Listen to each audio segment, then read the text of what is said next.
자, 오늘은 정말 흥미로운 주제를 가져왔습니다. 바로 우리가 살펴볼 신학적 문헌과 설교 자료들이 공통적으로 이야기하는 아주 급진적인 패러다임의 전환에 대한 이야기인데요.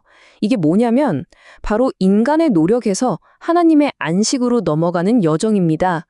매일 스스로 애쓰면서 버둥거리는 삶에서 벗어나서 어떻게 하면 진정한 자유를 얻을 수 있는지 그 핵심을 지금부터 아주 쉽고 재미있게 풀어보겠습니다.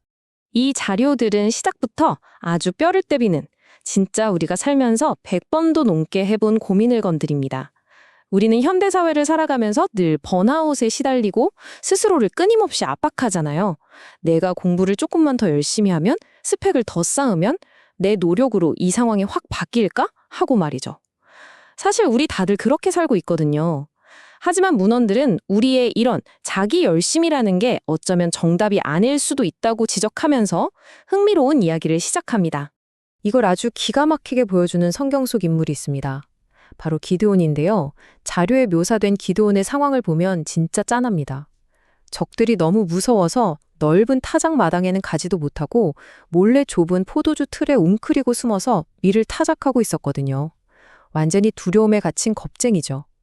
그런데 세상에 하나님이 찾아오셔서 그를 부르시는 호칭이 정말 반전입니다. 숨어 벌벌 떠는 그를 향해 큰 용사여 라고 선언하시거든요. 그러니까 지금 당장의 초라한 모습이 아니라 이미 하나님의 계획 안에서 완성된 정체성으로 그를 바라보고 부르신 겁니다. 이 대목에서 아주 솔직하고도 강렬한 문장이 하나 등장합니다. 19세기 중국 선교의 아버지라 불리는 그 위대한 허드슨 테일러 아시죠? 그 대단한 분이 남긴 실제 절규가 바로 이겁니다. 하나님, 제발 오늘은 화내지 않게 해주세요. 겉으로는 엄청난 선교 사역을 감당하고 있었지만 사실 내면은 완전히 무너져 내리고 있었던 거예요.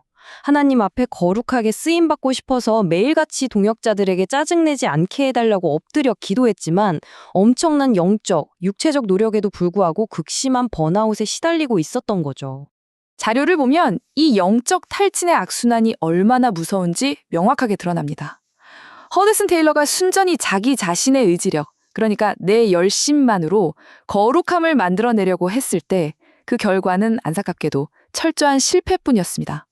사역은 진짜 열심히 하는데 밤만 되면 내가 오늘 또 화를 냈구나 하면서 여지없이 무너지는 자신을 발견한 거죠. 결국 내면의 평화도 기쁨도 완전히 잃어버리고 깊은 좌절에 빠지게 됩니다. 내가 무언가를 억지로 쥐어 짜내려고 할 때 찾아오는 아주 필연적인 한계를 보여주는 대목이죠. 그런데 참 다행스럽게도 이 깊은 절망의 끝에서 허드슨 테일러는 엄청난 영적 각성을 경험하게 됩니다. 이 모든 반전은 메카시라는 동료 선교사가 보낸 편지, 딱 한 통에서 시작됐는데요. 그 편지의 핵심 메시지가 진짜 예술입니다. 사랑하는 주님이 내 안에서 일하게 하라. 스스로 애쓰고 버둥대지 말고 그냥 주님 안에 거하라.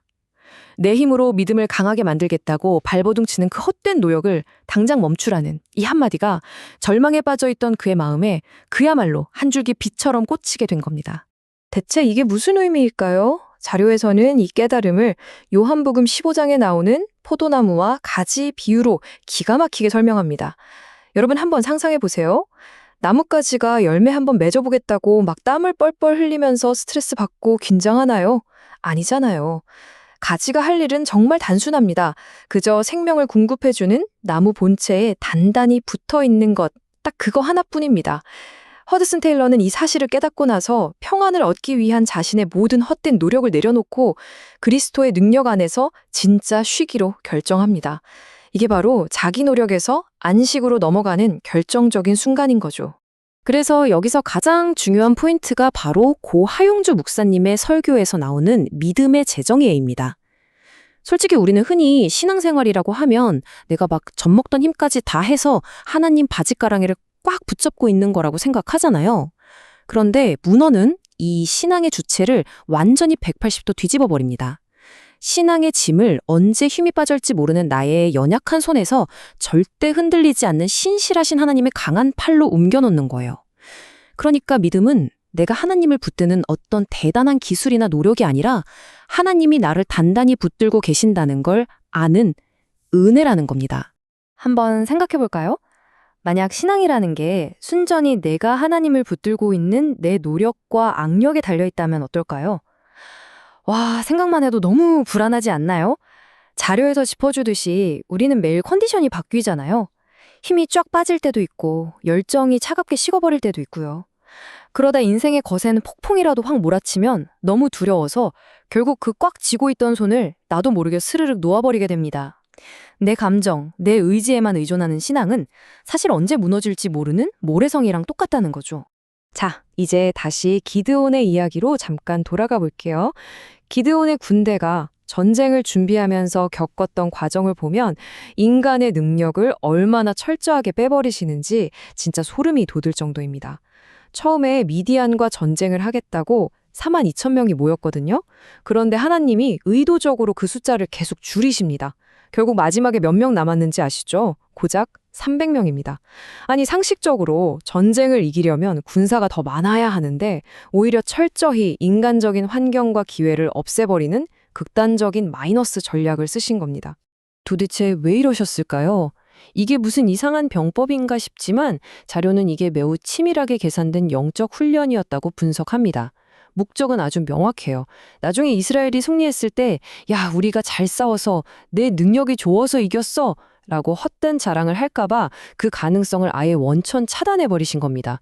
그러니까 결국 나의 연약함이나 지금 내게 주어진 부족한 환경은 실패할 수밖에 없는 핑계거리가 아니라 오직 하나님의 전적인 능력이 내 삶에 머물고 일하시기 위해 완벽하게 세팅된 무대라는 거죠. 이런 엄청난 패러다임의 전환을 겪고 나면 진짜 자연스럽게 우리가 평소에 하는 기도의 내용마저 완전히 바뀌게 됩니다.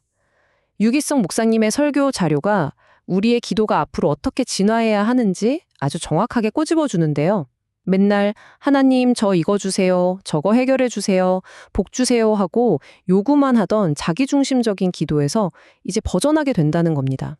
그 대신 주님이 지금 저에게 원하시는 게 뭔가요? 제가 어떻게 하면 기뻐하실까요? 라고 묻는 진짜 관계와 사명 중심의 기도로 한 차원 높게 점프하게 되는 거죠. 이걸 부모와 자녀의 관계에 빗대어 설명한 부분이 개인적으로 정말 와닿았는데요.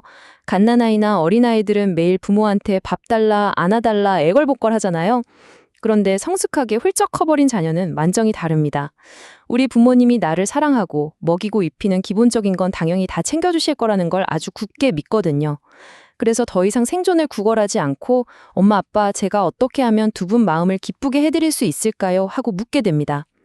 하나님을 진짜 내 아버지로 믿는다면 늘 불안해하면서 매달리는 게 아니라 그분의 마음을 시원하게 해드리는 기도를 해야 한다는 정말 뼈 때리는 통찰이죠.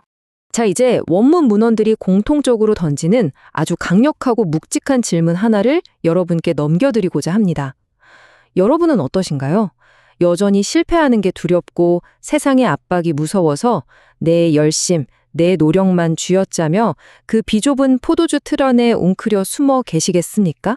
아니면 비록 내 모습이 완벽하지 않고 내 손은 연약할지라도 나를 이미 꽉 붙들고 계신 그 하나님의 열심을 신뢰하며 부르심의 자리로 당당하게 걸어 나오시겠습니까?